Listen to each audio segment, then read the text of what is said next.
जी, अस्सलाम वालेकुम। एक बड़े मज़े की मुझे बात ज़हन में आ गई है कि एक कपल मेरे पास आया और उसमें जो मेल था उसको वेरिकोसील थी और दे वर फेसिंग इनफर्टिलिटी।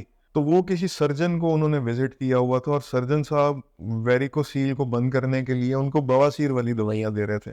तो मैंने देखा और मैं बड़ा हैरान हुआ, मतलब उस फिज़िशियन की, उस सर्जन की अप्रोच को भी, कि बजाय इसके कि आप पेशेंट को प्रॉपरली गाइड करें, उसको सर्टिफाइड बंदे के पास भेजें, आपकी फील्ड का मसला ही नहीं है, क्यों आप उसके अंदर टांग अड़ा रहे हैं। वो बेचारा बहुत अरसे से उन्हीं दवाइयों के ऊपर था और वो इसी होप में था कि अल्लाह करे कि इन दवाइयों से मैं बेहतर हो लूँ।